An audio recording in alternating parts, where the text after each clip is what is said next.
Divine Mercy table tax. വിശുദ്ധ ഫൗസ്റ്റീനായുടെ ഡയറിയിൽ ഇങ്ങനെ പറയുകയാണ്, and your holy will is the life of my soul. എൻ്റെ ആത്മാവിലുള്ള ജീവിതം അങ്ങയുടെ തിരുവിഷ്ടം തന്നെയാണ്.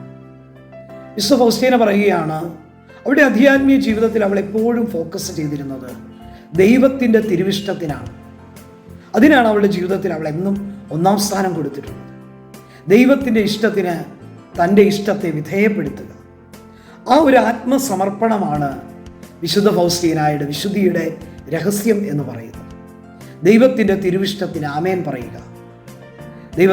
നമ്മുടെയൊക്കെ ജീവിതത്തിൽ ചിലപ്പോൾ ചില പ്രതിസന്ധികൾ, ചില പ്രതികൂല സാഹചര്യങ്ങൾ, ചില തകർച്ചകളൊക്കെ നമുക്ക് ഏറെ നൊമ്പരവും വേദനയും വിഷമമൊക്കെ സമ്മാനിക്കുന്നതാണ്. പലപ്പോഴും നമ്മുടെ പല വിഷമങ്ങളുടെയും കാരണം ദൈവത്തിൻ്റെ തിരുവിഷ്ടത്തിന് നമുക്ക് ആമേൻ പറയാൻ പറ്റാതെ പോകുന്നത് കൊണ്ടാണ്. എന്നാൽ എന്തെല്ലാം തകർച്ചകൾ ജീവിതത്തിലുണ്ടെങ്കിലും തമ്പുരാൻ്റെ ഇഷ്ടത്തിന് നമ്മളെ തന്നെ ഒന്ന് വിട്ടുകൊടുത്താൽ, ദൈവത്തിൻ്റെ കയ്യിലേക്ക് നമ്മുടെ ജീവിതത്തെ ഒന്ന് വിട്ടുകൊടുക്കുക, ആ നിമിഷം മുതൽ ദൈവം നമ്മുടെ ജീവിതത്തിൽ ഇടപെടാൻ തുടങ്ങും.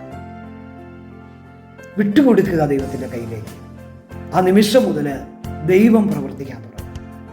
ഒരു കാര്യം ഉറപ്പാണ്, എത്ര പ്രതിബന്ധങ്ങൾ നിറഞ്ഞ, പ്രതികൂലങ്ങൾ നിറഞ്ഞ, തകർച്ചകൾ നിറഞ്ഞ സാഹചര്യങ്ങളാണ് നമ്മുടെ ജീവിതത്തിൽ കടന്നു വന്നിരിക്കുന്നതെങ്കിലും യേശുവിന് അതെല്ലാം നന്മയാക്കി മാറ്റാൻ പറ്റും.